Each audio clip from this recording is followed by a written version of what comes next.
ನಾನು ಕರುಣಾಕರ ಈಗ ತಾನೇ ಸಿನಿಮಾ ನೋಡಿಕೊಂಡು ಹೊರಗಡೆ ಬಂದ್ವಿ. ತುಂಬ ಮನಸ್ಸಿಗೆ ಹತ್ತಿರವಾದಂಥ ಒಂದು ಸಿನಿಮಾ, ತುಂಬ ಮುದ್ದಾದ ಕತೆ. ಒಂದು ಸಣ್ಣ ವಿಚಾರ ಇಟ್ಕೊಂಡು ಮಕ್ಕಳ ಆಸೆಗಳನ್ನ ಪೂರೈಸೋಕ್ಕೆ ತಂದೆ ತಾಯಂದಿರು ಯಾವ ರೀತಿ ಹೋರಾಟಗಳನ್ನ ಮಾಡ್ತಾರೆ, ಯಾವ ವಯಸ್ಸಲ್ಲಿ ಮಗುಗೆ ಏನು ದಕ್ಕಬೇಕೋ ಅದನ್ನು ಕೊಡಿಸ್ಬೇಕು ಅನ್ನೋ ಒಂದು ವಿಚಾರ ಅವ್ರಿಗೆ ಮಂದಟ್ಟಾದಾಗ ಅದನ್ನು ಕೊಡಿಸೋದಕ್ಕೋಸ್ಕರ ತಂದೆ ಎಷ್ಟು ಶ್ರಮ ಹಾಕ್ತಾನೆ, ಎಷ್ಟು ಜವಾಬ್ದಾರಿಯುತವಾಗಿ ಅವನ ಮಗುವಿನ ಆಸೆಗಳನ್ನ ಪೂರೈಸ್ತಾನೆ. ಅದರ ಜೊತೆಗೆ ನಮ್ಮಲ್ಲಿ ಸಿನಿಮಾ ಇಂಡಸ್ಟ್ರಿನಲ್ಲಿ ಟೆಕ್ನಿಷಿಯನ್ಸ್ಗಳಿಗೆ ಯಾವ ರೀತಿ ಕಷ್ಟಗಳಿದ್ದಾವೆ, ಹೊಸದಾಗಿ ಸಿನಿಮಾ ಮಾಡೋಕ್ಕೆ ಡೈರೆಕ್ಷನ್ ಮಾಡೋಕ್ಕೆ ಅಂತ ಬಂದವ್ರಿಗೆ ಅವನು ಅಸಿಸ್ಟೆಂಟ್ ಡೈರೆಕ್ಟರ್ ಆಗಿ ಅಸೋಸಿಯೇಟ್ ಆಗೋ ತನಕ ₹1 ಪೇಮೆಂಟ್ ಇರೋಲ್ಲ ನಮ್ಮಲ್ಲಿ. ಆ ನಂತರ ದಿನಗಳು ಅವ್ರು ಸ್ಟ್ರಗಲ್ ಮಾಡ್ಕೊಂಡು ಬಂದಮೇಲೆ ಒಂದು 500 ಜನ ಪ್ರತಿ ವರ್ಷ ಅಸಿಸ್ಟೆಂಟ್ ಡೈರೆಕ್ಟರ್ಗಳಾಗಿ ಬರ್ತಾರೆ. 5 ಜನ ಡೈರೆಕ್ಟರ್ ಆಗೋದ್ರಲ್ಲಿ ಸಕ್ಸೀಡ್ ಆಗ್ತಾರೆ. ಇನ್ನು 495 ಜನ ಕನಸನ್ನು ಬಿಟ್ಟು ಮತ್ತೆ ಬೇರೆ ಪ್ರೊಫೆಷನ್ಗೆ ಹೋಗ್ತಾರೆ. ಆ ನಿಟ್ಟಲ್ಲಿ ತುಂಬ ಮುದ್ದಾಗಿ ಮಾಡಿದ್ದೀರಾ, ಕಥೆನೂ ತುಂಬ ಚೆನ್ನಾಗಿ ಬರ್ಕೊಂಡಿದ್ದೀರಾ. ಗುಡ್ ಲಕ್, ಒಳ್ಳೆಯದಾಗಲಿ. ಪ್ರತಿಯೊಂದು ತಾಂತ್ರಿಕ ವರ್ಗ ಆಗ್ಬೋದು, ನಟ ನಟಿಯರಾಗ್ಬೋದು, ಪ್ರತಿಯೊಬ್ಬರು ಅವರ ಪಾತ್ರಕ್ಕೆ ತುಂಬ ಚೆನ್ನಾಗಿ ನ್ಯಾಯ ಸಲ್ಲಿಸಿದ್ದಾರೆ. ನಿರ್ಮಾಪಕರಾಗಿ ಸಂತೋಷ್ ಹಾಗೂ ಸುರೇಶ್ ಅವರ ಕೆಲಸವನ್ನು ತುಂಬ ಅಚ್ಚುಕಟ್ಟಾಗಿ ಮಾಡಿದ್ದಾರೆ. ನಾಳೆ ಸಿನಿಮಾ ಬಿಡುಗಡೆ ಆಗ್ತಾಯಿದೆ. ದಯಮಾಡಿ ಕನ್ನಡ ಪ್ರೇಕ್ಷಕರು ಪ್ರಾಮಾಣಿಕ ಪ್ರಯತ್ನಕ್ಕೆ ಯಾವತ್ತೂ ಬೆಂಬಲಿಗರಾಗಿ ನಿಂತಿರ್ತೀರ.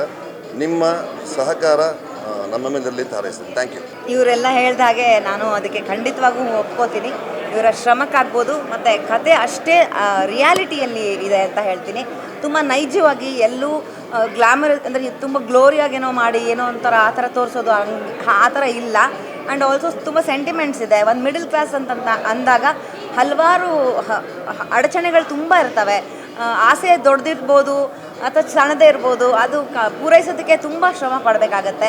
ಅದನ್ನು ವ್ಯಕ್ತಪಡಿಸ್ಕೊಳ್ಳೋಕ್ಕೆ ಒಂದು ತಂದೆ ಕೈಯಲ್ಲಿ ಮನೆಯಲ್ಲಿ ನಾನು ಸೋತೆ ಅನ್ನೋ ಒಂದು ಇದನ್ನು ಬರೋದು ಪ್ರತಿದಿನ ಬರ್ತಾ ಇರುತ್ತೆ. ಅದನ್ನು ಇಲ್ಲಿ ಸಿನಿಮಾನಲ್ಲಿ ತೋರಿಸಿದ್ದಾರೆ. ಬಟ್ ಅದನ್ನು ಯಾವತ್ತೇ ಇದ್ರೂ ಛಲವಾಗಿ ತೊಗೊಳ್ತಾರೆ. ಮಿಡಲ್ ಕ್ಲಾಸ್ ಪೀಪಲ್ ಮಾಡುವಂಥ ಒಂದು ಏನು ಶ್ರಮಜೀವಿಗಳು ಅಂತಾರಲ್ಲ, ಅದು ಮಿಡಲ್ ಕ್ಲಾಸ್ ಅವರೇ. ಅಲ್ಲಿ ಸಿಗೋವಂಥ ಈ ಮಕ್ಕಳು ಏನು ಕೇಳ್ತಾರೆ, ಈಗ ನನ್ನ ಮಗಳೇ ಏನಾದರೂ ಆ ವಯಸ್ಸಿನಲ್ಲಿ ಕೇಳಿದ್ದಾಗ ನಾವು ಈಸಿಯಾಗಿ ಕೊಡಿಸ್ಬಿಡ್ತೀವಿ. ಬಟ್ ನನ್ನ ರಿಯಾಲಿಟಿಗೆ ನನ್ನ ಬಾಲ್ಯ ನೆನಪಾದಾಗ ನನಗನ್ನಿಸ್ತಾ ಇತ್ತು, ನಮ್ಮಪ್ಪ ಎಷ್ಟು ಕಷ್ಟಪಟ್ಟಿದ್ರೋ ಏನೋ. ನಾನು ಒಂದು ಲಾಲಿಪಾಪ್ ಕೇಳಿದಾಗ ಅವ್ರು ಕಷ್ಟ ಆಗಿರ್ಬೋದೇನೋ ಕೊಡ್ಸೋದಕ್ಕೆ, ಯಾರಿಗೊತ್ತು. ಯಾಕಂದರೆ ಹಲವಾರು ಥರದ್ದು ನಮ್ಗಳು ಕೇಳ್ತಿರ್ತೀವಿ ನಾವು, ನಮ್ಗೆ ಗೊತ್ತಿರಲ್ಲ. ಅಪ್ಪ ತಂದಿಲ್ಲ ಅಂದಾಗ ಬೇಸರ ಆಗುತ್ತೆ ಮನಸ್ಸಿಗೆ. ನಮ್ಮಪ್ಪ ಕೈಯಲ್ಲಿ ಏನೂ ಮಾಡೋಕ್ಕಾಗಲ್ಲ, ನಮ್ಮಪ್ಪ ವೇಸ್ಟು, ನಮ್ಮಪ್ಪನ ಕೈಯಲ್ಲಿ ಶಕ್ತಿನೇ ಇಲ್ಲ. ಇನ್ಯಾರ್ದು ಅಪ್ಪನ ನೋಡು ಆ ಅಪ್ಪನ ಜೊತೆ ಆ ಅಪ್ಪ ಎಷ್ಟು ಚೆನ್ನಾಗಿ ನೋಡ್ಕೊತಾ ಇದ್ದಾನೆ ಮಗುನ ಅಂತೆಲ್ಲ ಕಂಪೇರ್ ಮಾಡ್ಕೊಳ್ತೀವಿ ನಾವು ಮಕ್ಕಳು. ಸೊ ಹಾಗೇ ತೋರಿಸಿದ್ದಾರೆ. ಅದೇ ಘಟನೆಗಳನ್ನು ನಾನು ನನ್ನ ಬಾಲ್ಯ ಮೆಲ್ಕು ಹಾಕಿದ್ದೀನಿ. ತುಂಬ ಚೆನ್ನಾಗಿದೆ. ನನ್ನ ಕಿಟ್ಟಪ್ಪ ಹೇಳ್ದ ಹಾಗೆ ಸಿನಿಮಾ ಇದನ್ನು ಪ್ರೇಕ್ಷಕರು ಬರಲೇಬೇಕು, ನೋಡಲೇಬೇಕು. ಮತ್ತು ನಾವೆಲ್ಲರೂ ಬಂದು ಇದಕ್ಕೆ ಸಪೋರ್ಟ್ ಮಾಡದೆ ಹೋದರೆ ಇಂಡಸ್ಟ್ರಿಯಲ್ಲೂ ಕೂಡ ಇನ್ನು ಕತೆಗಳು ಬರುವಂಥದ್ದು, ಇಂಥ ಕ್ರಿಯೇಟಿವಿಟಿಗಳು ಹೊರಗೆ ಬರಲ್ಲ, ಹೊರಗೆ ಹೊಮ್ಮಲ್ಲ. ಸೊ ಹಾಗಾಗಿ ಎಲ್ಲರೂ ಬಂದು ಥಿಯೇಟರಲ್ಲಿ ನಾಳೆ ರಿಲೀಸ್ ಆಗ್ತಾ ಇದೆ. ಎಲ್ಲರೂ ಬಂದು ಇವ್ರಿಗೆಲ್ಲರ ಶ್ರಮಕ್ಕೂ ನಾವು ರಿಸಲ್ಟ್ ಕೊಡಬೇಕು, ಒಳ್ಳೆ ಅವ್ರಿಗೆ ಇನ್ನೂ ಪ್ರೋತ್ಸಾಹ ಮಾಡಬೇಕು ಅಂತ ನನ್ನ ಕಡೆಯಿಂದನೂ ನಾನು ಬೇಡ್ಕೋತೀನಿ. ಆ ಮೂವಿ ನಿಜವಾದ ರಿಯಾಲಿಟಿ ತೋರಿಸ್ತು ಮಿಡಲ್ ಕ್ಲಾಸ್ ಅವ್ರದ್ದು. ಎಷ್ಟೊಂದು ಜನಕ್ಕೂ ಈ ಥರನೇ ಆಗುತ್ತೆ. ಅಮ್ಮ ಹೇಳ್ದಂಗೆ ಅವರು ಚಿಕ್ಕವರಿದ್ದಾಗ ಕಷ್ಟಪಟ್ಟು ಅವ್ರ ಅಪ್ಪ ಅವ್ರಿಗೆಲ್ಲ ಕೊಡಿಸ್ತಾಯಿದ್ರು. ಸೊ ಚೆನ್ನಾಗಿತ್ತು, ಎಮೋಷನಲಾಗಿ ರಿಯಲಿ ಕನೆಕ್ಟ್ ಆಯಿತು. Thank you. ನೀವು ಯಾರು ರೀ? ನಾನು ಅವ್ರ ಮಗಳು. Thank you. ಎಲ್ರಿಗೂ ನಮಸ್ಕಾರ. ಈಗಷ್ಟೇ ನಾನು ಕರುಣಾಕರ ಅನ್ನೋ ಸಿನಿಮಾನ ನೋಡಿದೆ. ಕನ್ನಡದಲ್ಲಿ ಇಂಥ ಸಿನಿಮಾಗಳು, ಈ ಥರ ಜಾನರ್ ಸಿನಿಮಾಗಳು ತುಂಬಾ ರೇರು ಅಂತ ಹೇಳ್ಬಹುದು. ಇಡೀ ಫ್ಯಾಮಿಲಿ ಕೂತು ಆರಾಮಾಗಿ ನೋಡ್ಬೋದಾದಂತಹ ತುಂಬ ಒಳ್ಳೆ ಸಿನಿಮಾ. ಡೈರೆಕ್ಟ್ರು ಈ ಕಥೆನ ಯಾಕೆ ಸೆಲೆಕ್ಟ್ ಮಾಡಿಕೊಂಡ್ರು, ಈ ಥರದ ಸಿನಿಮಾನ ಯಾಕೆ ಸೆಲೆಕ್ಟ್ ಮಾಡಿಕೊಂಡ್ರು ಅನ್ನೋದನ್ನು ನಾನು ಹೇಳಲ್ಲ, ನೀವು ಬಂದು ಸಿನಿಮಾನ ನೋಡಿ. ತುಂಬ ವಿಶೇಷವಾಗಿದೆ. ನನಗೆ ನಿಜವಾಗ್ಲೂ ಜಾನರೇ ಫಸ್ಟ್ ಆಫ್ ಆಲ್ ಡಿಫ್ರೆಂಟ್ ಅನಿಸ್ತು. ಯಾಕಂದರೆ ಬಾಲಿವುಡ್ಡಲ್ಲಿ ಈ ಥರ ಸಿನಿಮಾಗಳು ಬಂದಾಗ, ಮಕ್ಕಳನ್ನ ಇಟ್ಕೊಂಡು ಮಾಡಿದಾಗ ಜನ ನೋಡ್ತಾರೆ, ಅವ್ರಿಗೆ ಎಂಕರೇಜ್ ಮಾಡ್ತಾರೆ. ಯಾವುದು ತಾರೆ ಜಮೀರ್ ಪರ್, ಈ ಥರ ಒಂದು ಅಮೀರ್ ಖಾನ್ ಅಂತ ಉತ್ತಮವಾದಂತಹ ನಟ ನಿರ್ದೇಶಕರು ಅಂಥವ್ರು ಇಂಥ ಸಿನಿಮಾಗಳು ಮಾಡ್ತಾರೆ. ಕನ್ನಡದಲ್ಲಿ ಯಾಕೆ ಮಾಡಲ್ಲ? ಈಗ ಮಾಡಿದ್ದಾರೆ, ತುಂಬ ಚೆನ್ನಾಗಿದೆ. ನಿಮ್ಮ ಮಕ್ಕಳು ಎಸ್ಪೆಷಲಿ ಸ್ಕೂಲ್ಗೆ ಹೋಗೋ ಮಕ್ಕಳೇನಾದರೂ ಇದ್ದರೆ ಮಿಸ್ ಮಾಡದೆ ನಾನು ಕರುಣಾಕರ ಸಿನಿಮಾನ ನೀವು ನೋಡಲೇಬೇಕು. ಇದೇ ವೀಕೆಂಡ್ ಬನ್ನಿ ನೋಡಿ. ಆ್ಯಂಡ್ ಸ್ಪೆಷಾಲಿಟಿ ಏನಂದರೆ ಈಗ ಹಾಲಿಡೇಸ್ ಸೊ ಮಕ್ಕಳು ಮನೆಯಲ್ಲೇ ಇರ್ತಾರೆ. ನನ್ನ ಮಕ್ಕಳನ್ನ ಕರ್ಕೊಂಡೋಗಕ್ಕೆ ಒಂದು ಒಳ್ಳೆ ಸಿನಿಮಾ ಯಾವುದಪ್ಪ ಅಂತ ನೀವೇನಾದರೂ ಯೋಚನೆ ಮಾಡ್ತಾಯಿದ್ರೆ ಆದಷ್ಟು ಬೇಕಾ ನಾನು ಕರುಣಾಕರ ಅನ್ನೋ ಸಿನಿಮಾಗೆ ಬನ್ನಿ. ನನಗಂತೂ ಸಿನಿಮಾ ತುಂಬಾ ಇಷ್ಟ ಆಯಿತು. ತುಂಬ ಚೆನ್ನಾಗಿ ಪರ್ಫಾರ್ಮ್ ಮಾಡಿದ್ದಾರೆ ಎಲ್ಲರೂ, ಎಲ್ಲ ಆರ್ಟಿಸ್ಟು ತುಂಬ ಚೆನ್ನಾಗಿ ಪರ್ಫಾರ್ಮ್ ಮಾಡಿದ್ದಾರೆ ಅಂತ ಹೇಳ್ಬಹುದು. ನನಗೆ ಪರ್ಸ್ನಲಿ ಹೀರೋ ಬನ್ನಿ ಅಫ್ಕೋರ್ಸ್ ತುಂಬ ಜನ ನೋಡಿರ್ತೀರ ಇವ್ರನ್ನ ಸೀರಿಯಲ್ಗಳಲ್ಲಿ. ತುಂಬಾ ಚೆನ್ನಾಗಿ ಪರ್ಫಾರ್ಮ್ ಮಾಡಿದ್ದಾರೆ. ಈಗಷ್ಟೇ ಯಾರೋ ಹೇಳ್ತಿದ್ರು ಮಾಲಾಶ್ರೀ, ಶ್ರುತಿ ಅವ್ರನ್ನೆಲ್ಲ ನೋಡ್ದಂಗೆ ಆಯಿತು ಅಂತ. ನನ್ನ ಜೊತೆ ಕಲ್ಪನಾನು ನೋಡ್ದಂಗೆ ಆಯ್ತು ಅಲ್ಲಲ್ಲಿ ಅಂತಂದರೆ. ನಿಜವಾಗ್ಲೂ ತುಂಬ ಒಳ್ಳೆ ನಟಿ ನೀವು. ನಿಮಗೆ ಆಲ್ ದ ವೆರಿ ಬೆಸ್ಟ್ ಅಂತ ಹೇಳೋಕ್ಕೆ ಇಷ್ಟಪಡ್ತೀನಿ.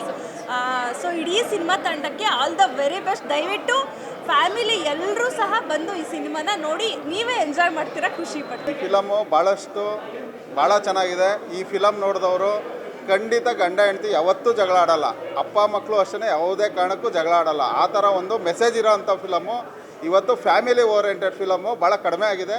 ಇವತ್ತು ಇಂಥ ಫಿಲಮ್ಗಳು ಈ ಜನ್ರೇಷನ್ಗೆ ಬಂದಿದೆ. ನಿಜವಾಗೂ ಭಾಳ ಖುಷಿಯಾಗುತ್ತೆ. ಇಂಥ ಒಂದು ಫಿಲಮ್ಗಳ್ನ ಭಾಳ ದೊಡ್ಡ ಮಟ್ಟದಲ್ಲಿ ಸಕ್ಸಸ್ ಮಾಡಬೇಕು. ಇದೇ ಫಿಲಮು ನೀವು ಬೇರೆ ಲ್ಯಾಂಗ್ವೇಜಲ್ಲಿ ಬಂದಿದ್ರೆ ಅದು ಬೇರೆ ಥರನೇ ಎಲ್ಲ ಪ್ರಚಾರ ಆಗಿರೋದು. ಇವತ್ತು ನಿಜವಾಗೂ ನೀವು ಇಷ್ಟು ಜನ ಬಂದು ಈ ಸಿನಿಮಾನ ಸಕ್ಸಸ್ ಮಾಡಿಸ್ಬೇಕು ಅಂತ ಇದ್ದೀರಾ. ನಾನು ಒಬ್ಬ ಪ್ರೇಕ್ಷಕನಾಗಿ ನಿಜವಾಗೂ ಭಾಳಷ್ಟು ಖುಷಿಯಾಗುತ್ತೆ. ನಾನು ಪ್ರಾಮಾಣಿಕವಾಗಿ ಈ ಮಾತನ್ನ ಹೇಳ್ತಾ ಇದ್ದೀನಿ. ಈ ಫಿಲಮು ಖಂಡಿತ ಸಕ್ಸಸ್ ಆದರೆ ಮಾತ್ರನೇ ಈ ತಂಡಕ್ಕೆ ಒಂದು ಜಯ ಸಿಗುತ್ತೆ. ಇನ್ನೂ ದೊಡ್ಡ ದೊಡ್ಡ ಫಿಲಮ್ಗಳು ಕನ್ನಡ ಇಂಡಸ್ಟ್ರಿಯಲ್ಲಿ ಈ ರೀತಿ ಫಿಲಮ್ಗಳು ಬಂದಾಗ ಈ ಬಾಂಧವ್ಯಗಳು ಬೆಳೆಯುತ್ತೆ. ಇವತ್ತೆಲ್ಲ ಈ ಎಲ್ಲ ಫೋನ್ಗಳು ಇಟ್ಕೊಂಡಿದ್ದಾರೆ. ಏನಂತ ಅಂದರೆ ಯಾವುದೋ ಒಂದು ರೂಮ್ಗೆ ಹೋಗ್ತಾರೆ, ಒಂದೇ ಫ್ಯಾಮಿಲಿ ಒಂದೇ ರೂಮಲ್ಲಿದ್ರೂ ಒಂದೇ ಮನೇಲಿದ್ರೂ ಬಟ್ ಎಲ್ಲರೂ ಒಂದೊಂದು ಫೋನ್ ಇಟ್ಕೊಂಡು ಸಪ್ರೇಟ್ ಜೀವನ ಮಾಡ್ತಾಯಿದ್ದಾರೆ. ಬಟ್ ಆದರೆ ಎಲ್ಲರನ್ನೂ ಕರೆದು ಇಲ್ಲಿ ಕೂರಿಸಿದಾಗ ಮಾತ್ರ ಇವತ್ತು ನಮ್ಮ ಬಾಂಧವ್ಯಗಳು ಬೆಳೆಯುತ್ತೆ. ಗಂಡ ಇರ್ಬೋದು, ಅಪ್ಪ ಇರ್ಬೋದು, ಅಮ್ಮ ಇರ್ಬೋದು, ಈ ಬಾಂಧವ್ಯಗಳನ್ನ ನಿಜವಾಗೂ ಭಾಳಷ್ಟು ಖುಷಿಯಾಗುತ್ತೆ. ಇನ್ನೊಂದೇ ಒಂದು ನಿಮಗೆ ಒಂದು ರಿಕ್ವೆಸ್ಟ್ ಹೇಳ್ತೀನಿ. ಖಂಡಿತ ಈ ಫಿಲಮ್ ನೋಡೋಕೆ ಬರೋರು ದಯವಿಟ್ಟು ಒಂದು ಖರ್ಚಿಪ್ ತೊಗೊಂಬನ್ನಿ, ಇಲ್ಲ ನ್ಯಾಪ್ಕಿನ್ನಾರು ತೊಗೊಂಬನ್ನಿ. ಆ ಕಣ್ಣಲ್ಲಿ ಆ ರಕ್ತ ಬರ್ಸ್ಬಿಟ್ಟಿದ್ದಾರೆ ನಿಜವಾಗೂ ಇವರೆಲ್ಲ. ಇವರು ಒಂದು ತಂಡ ನಿಜವಾಗೂ ಆಲ್ ದ ಬೆಸ್ಟು. ಈ ಫಿಲಮ್ ಸಕ್ಸಸ್ ಆಗಲಿ ಅಂತ ದೇವರಲ್ಲಿ ಪ್ರಾರ್ಥನೆ ಮಾಡ್ತೀನಿ. ಒಳ್ಳೆಯದಾಗಲಿ. ಜೈ ಕರ್ನಾಟಕ. ಮತ್ತೆ ನಮಸ್ಕಾರ, ನಾನು ನಿಮ್ಮ ಕೃತಿ ಬೆಟ್ಟದ ಈಗಿನ ಸಿನಿಮಾ ನೋಡ್ಕೊಂಡು ಬಂದೆ. ನಾವೆಲ್ಲರೂ ಮಿಡಲ್ ಕ್ಲಾಸ್ಗೆ ಸೇರೋದು. ನಮ್ಮ ಎಲ್ಲರ ಜೀವನದಲ್ಲೂ ಒಬ್ಬರು ಕರ್ಣಾಕರ ಇರ್ತಾರೆ, ಮತ್ತು ಅಪ್ಪು ಇದ್ದೇ ಇರ್ತಾರೆ. ನಾವು ಅಷ್ಟೇ ಕಾಟ ಕೊಟ್ಟಿರ್ತೀವಿ ನಮ್ಮ ಪೇರೆಂಟ್ಸ್ಗೆ. ಸೊ ಪ್ರತಿಯೊಂದು ಜೀವನದಲ್ಲೂ ಒಂದು ಸಾಕಷ್ಟು ಕತೆಗಳಿದೆ. ಅಂಥ ಒಂದು ಕಥೆನ ತೆಗೆದು ನಮ್ಮ ಮುಂದೆ ಇವಾಗ ಇಟ್ಟಿದ್ದಾರೆ. ತುಂಬ ಚೆನ್ನಾಗಿದೆ. ಇನ್ಫ್ಯಾಕ್ಟ್ ನನ್ನ ಜೀವನದಲ್ಲೂ ನಮ್ಮ ತಂದೆಗೆ ನಾನು ಎಷ್ಟು ಕಾಟ ಕೊಟ್ಟಿದ್ದೀನಿ ಅಂದರೆ ಒಂದು 2 ವೀಲರ್ ಕೊಡಿಸಿ ಅಂತ ಎವ್ರಿ ಶಾರ್ಟಲ್ಲೂ ನನ್ನ ತಂದೆ ನೆನೆಸ್ಕೊತಾ ಇದ್ದೆ. ಅಷ್ಟು ಚೆನ್ನಾಗಿ ಕನೆಕ್ಟ್ ಆಗುತ್ತೆ. ನಮ್ಮ ಮಿಡಲ್ ಕ್ಲಾಸಲ್ಲಿ ನಮ್ಮ ಅಪೇಕ್ಷೆಗೂ ಯೋಗ್ಯತೆಗೂ ಒಂದು ಡಿಫ್ರೆನ್ಸ್ ಇರುತ್ತೆ. ಅದು ತುಂಬ ದೊಡ್ಡ ಗ್ಯಾಪ್. ಅದನ್ನು ತುಂಬ ಚೆನ್ನಾಗಿ ತೋರಿಸ್ಕೊಟ್ಟಿದ್ದೀರಾ. ಪ್ರತಿಯೊಬ್ಬರು ಪರ್ಫಾರ್ಮೆನ್ಸ್ ಚೆನ್ನಾಗಿದೆ. ಎಲ್ಲರ ಒಂದು ಎಫರ್ಟ್ಸು ತುಂಬ ಆನೆಸ್ಟ್ ಅಂತ ಅನ್ನಿಸ್ತಿದೆ. ಈ ಸಿನಿಮಾ ಸಕ್ಸಸ್ಫುಲ್ ಆಗಬೇಕು ಅಂತಂದರೆ ನಿಮ್ಗೆಲ್ಲನೂ ಕೇಳ್ಕೊಳ್ಳೋದೇನು ಅಂದರೆ ದಯವಿಟ್ಟು ಥಿಯೇಟ್ರಿಗೆ ಬಂದು ಸಿನಿಮಾ ನೋಡಿ. ಆವಾಗಲೇ ಈ ಸಿನಿಮಾ ಸಕ್ಸಸ್ಫುಲ್ ಆಗೋದು. ಇಡೀ ತಂಡಕ್ಕೆ ನನ್ನ ಅಭಿನಂದನೆಗಳು. ಒಳ್ಳೆ ಕೆಲಸ ಮಾಡಿದರೆ ಒಳ್ಳೆಯದಾಗಲಿ. All the best.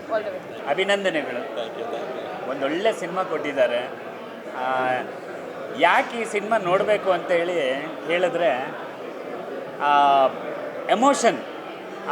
ಅಪ್ಪ ಮಗ ಹೆಂಡತಿ, ಈಗ ನಾವೆಲ್ಲ ಫ್ಯಾಮಿಲಿ ಮ್ಯಾನ್ಗಳು. ಸೊ ಒಂದು ಫ್ಯಾಮಿಲಿ ಆದಮೇಲೆ ಆ ಚಿಕ್ಕ ಮಕ್ಕಳು ಇರೋರು ಅವ್ರು ಹೇಗೆ ಡಿಮ್ಯಾಂಡ್ಗಳನ್ನ ಮಾಡ್ತಾ ಇರ್ತಾರೆ.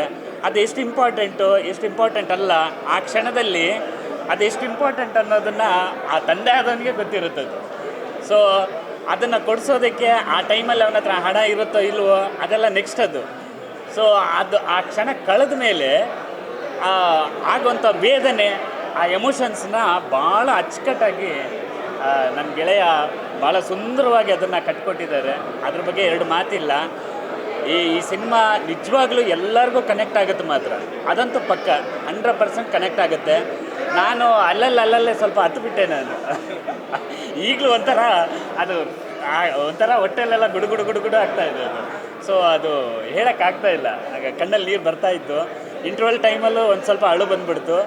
ಆಮೇಲೂ ಅದು ಕಣ್ಣಲ್ಲಿ ಹಂಗೆ ಎರಡು ಹನಿ ಹಂಗೆ ಕ್ಯಾರಿ ಆಗ್ತಾನೇ ಇತ್ತು. ಲಾಸ್ಟ್ ಮೂಮೆಂಟ್ವರೆಗೂ ಕ್ಯಾರಿ ಆಗ್ತಾಯಿತ್ತು. ಸೊ ಎಲ್ಲರಿಗೂ ಇದು ಕನೆಕ್ಟ್ ಆಗುತ್ತೆ.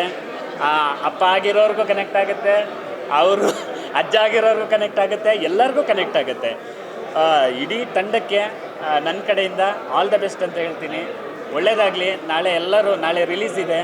ಎಲ್ಲರೂ ದಯವಿಟ್ಟು ಈ ಸಿನಿಮಾನ ಥಿಯೇಟ್ರಲ್ಲಿ ಬಂದು ನೋಡಿ. ಆ ಮ್ಯೂಸಿಕ್ ಇರ್ಬೋದು, ಬ್ಯಾಕ್ಗ್ರೌಂಡ್ ಮ್ಯೂಸಿಕ್ ಇರ್ಬೋದು, ಪ್ರತಿಯೊಂದೂ ಭಾಳ ಅದ್ಭುತವಾಗಿದೆ. ಒಂದು ಟೀಮ್ ವರ್ಕ್ ಹೇಗಿರ್ಬೇಕಂತ ಹೇಳಿದ್ರೆ ಇವ್ರನ್ನ ನೋಡಿ ಕಲಿಬೇಕು. ಅಷ್ಟು ಚೆನ್ನಾಗಿ ಮಾಡಿದ್ದೀರಾ. ಒಳ್ಳೆಯದಾಗಲಿ, ಭಾಳ ಒಳ್ಳೆಯದಾಗಲಿ. ಈಗ ತಾನೇ ನಾನು ಕರ್ಣಾಕರ ಚಲನಚಿತ್ರವನ್ನು ನೋಡಿಕೊಂಡು ಬಂದ್ವಿ. ಒಂದು ಮಿಡ್ಲ್ ಕ್ಲಾಸ್ ಫ್ಯಾಮಿಲಿ ಸ್ಟೋರಿ. ಎಲ್ಲೋ ಅದ್ರಲ್ಲಿ ನಾವು ಇನ್ವಾಲ್ವ್ ಆಗೋಗ್ತೀವಿ. ನಮ್ಮ ನಡುವೆನೇ ನಮ್ಮ ಫ್ಯಾಮಿಲಿಯಲ್ಲೇ ನಡೀತಾ ಇದ್ದೇನೋ ಅನ್ನೋ ಕತೆ. ನಮ್ಮೆಲ್ಲರ ಆಸೆಗಳು ಕೂಡ ಏನು ಅಂದರೆ ನಮ್ಮ ಮಕ್ಕಳ ಆಸೆನ ಈಡೇರಿಸೋದು. ಅವ್ರೇನು ಕೇಳ್ತಾರೋ ನಾನು ತೆಕ್ಕೋಣ ಅಂತ ನಾವು ಬಹಳಷ್ಟು ಪ್ರಯತ್ನ ಪಡ್ತೀವಿ. ಆರತಿ ಕೂಡ ಇಲ್ಲಿ ಹೀರೋ ತನ್ನ ಮಗ ಕೇಳೋ ನನಗೊಂದು ಕಾರ್ ಕೊಡ್ಸಪ್ಪ, ಅಪ್ಪ ನನಗೊಂದು ಕಾರ್ ಕೊಡ್ಸಪ್ಪ ಪ್ಲೀಸ್ ಅನ್ನೋ ಆಸೆನ ಫುಲ್ಫಿಲ್ ಮಾಡೋದಕ್ಕೆ ಅವರೆಷ್ಟು ಒದ್ದಾಡ್ತಾರೆ ಇಡೀ ಜೀವನ ಅನ್ನೋದು ನಮಗೆ ಚಲನಚಿತ್ರದಲ್ಲಿ ಪೂರ್ತಿಯಾಗಿ ತೊಗೊಂಡೋಗಿದ್ದಾರೆ. ಭಾಳಷ್ಟು ಎಮೋಷನಲ್ ಸೀನ್ಸ್ ಇದೆ. ಅವರು ಗಂಡ ಹೆಂಡತಿ ಜಗಳ ಆಡೋದಾಗಲಿ, ಅಥವಾ ನಾವು ಕೊಡ್ಸೋಕ್ಕಾಗಲಿಲ್ಲ ಅನ್ನೋದಾಗಲಿ, ಅಥವಾ ಅದನ್ನ ಪೂರೈಸಲೇಬೇಕು ಅಂದ್ಬಿಟ್ಟು ಇವರು ಬೇರೆ ನಾನಾ ವಿಧವಾದ ಕೆಲಸಗಳನ್ನ ಕೂಡ ಹಮ್ಮಿಕೊಂಡು ಮಾಡೋದು, ಇದೆಲ್ಲ ಬಹುಶಃ ನಾವೆಲ್ಲ ಜೀವನದಲ್ಲಿ ಮಾಡಿದ್ದೀವಿ. ಇದನ್ನು ನಾವು ಮಾಡಿದ್ದೀವಿ. ನಾವೆಲ್ಲ ಮೊದಲು ಒಂದು ಉತ್ತಮವಾದ ಕೆಲಸ ಮೊದಲು ಸಿಗೋದಕ್ಕಿಂತ ಮುಂಚೆ ನಾವು ಭಾಳಷ್ಟು ಕೆಲಸಗಳನ್ನ ನಾನಾ ಕೆಲಸಗಳನ್ನ ಮಾಡಿರ್ತೀವಿ. ಆದ್ದರಿಂದ ನಮಗೆಲ್ಲ ಇದು ಎಲ್ಲೋ ನಮಗೆ ತುಂಬ ತಟ್ಟುತ್ತೆ, ಹೃದಯಕ್ಕೆ ಹತ್ತಿರವಾಗುತ್ತೆ, ತಟ್ಟುತ್ತೆ. ಈಗ ತಾನೇ ನನಗೆ ನಮ್ಮ ಹೀರೋವ್ರ ಫಾದರ್ನ ಕೂಡ ನಾನು ಮಾತಾಡಿಸ್ದೆ. ಅವ್ರು ಹೇಳ್ತಾಯಿದ್ರು, ಯಾವಾಗ ಈ ಫೀಲ್ಡಿಗೆ ಬರೋದು ನಮ್ಗೆ ಇಷ್ಟ ಇರಲಿಲ್ಲ ಸರ್, ನಾನಂತೂ ವಿರೋಧಿಸ್ತಾ ಇದ್ದೆ, ಆದರೂ ಒಂದು ಮಾಡ್ತೀನಿ ಅಂತ. ಈಗ ನನಗೆ ಹೃದಯ ತುಂಬಿ ಬಂದಿದೆ, ನಾನು ಹೆಮ್ಮೆಯಿಂದ ಹೇಳ್ಕೊಳ್ಬಲ್ಲೆ, ಅವ್ನು ಚೆನ್ನಾಗಿ ಮಾಡಿದ್ದಾನೆ, ಆ ಫಿಲಮ್ ಮಾಡ್ದ, ಸಕ್ಸಸ್ ಇದ್ದ, ನೀವೆಲ್ಲ ಇಷ್ಟೊಂದು ಜನ ಎಲ್ಲ ಹೇಳೋದ್ರಿಂದ ಅವ್ನು ಸಾಧಿಸಿದ್ದಾನೆ ಅಂತ ಅನ್ನಿಸ್ತು ನನಗೆ ಅಂತ ಹೇಳಿದ್ರು. ಆ ರೀತಿ ಬಾಳಬೇಕು ಅನ್ನೋದೇ ಕೂಡ ಹೀರೋ ಕರುಣಾಕರನ ಇಷ್ಟ ಕೂಡ ಆಗಿರುತ್ತೆ. ಕಡೆಗೆ ಅದನ್ನ ಅವ್ನು ಫುಲ್ಫಿಲ್ ಮಾಡ್ತಾನೆ. ಒಂದೇನು ಅಂದರೆ ನಮ್ಮೆಲ್ಲರಿಗೂ ಯಾಕೆ ತಟ್ಟುತ್ತೆ ಅಂದರೆ ಜೀವನದಲ್ಲಿ ನ್ಯಾಯವಾಗಿ, ಸತ್ಯವಾಗಿ, ಪ್ರಾಮಾಣಿಕವಾಗಿ ನಡೀತಾ ಇದ್ದರೆ ಅವರೆಲ್ಲರ ಆಸೆಗಳು ಪೂರೈಸುತ್ತೆ, ಪೂರೈಕೆ ಆಗುತ್ತೆ ಅನ್ನೋದು ಕೂಡ ಇಲ್ಲಿ ಗೊತ್ತಾಗುತ್ತೆ. ನನಗೆ ಮ್ಯೂಸಿಕ್ ತುಂಬ ಹಿಡಿಸ್ತು. ಮ್ಯೂಸಿಕ್ ತುಂಬ ಚೆನ್ನಾಗಿದೆ. ಹಾಡುಗಳು ತುಂಬ ಚೆನ್ನಾಗಿದೆ. ಅಪ್ಪ ಅನ್ನೋ ಹಾಡು ಕೂಡ ತುಂಬ ಚೆನ್ನಾಗಿದೆ. ನಾಳೆಯಿಂದ ಚಿತ್ರ ರಿಲೀಸ್ ಆಗ್ತಾಯಿದೆ. ಎಲ್ಲರೂ ಚಿತ್ರಮಂದಿರಕ್ಕೆ ಬಂದು ಫಿಲಮನ್ನು ನೋಡಿ. Thank you.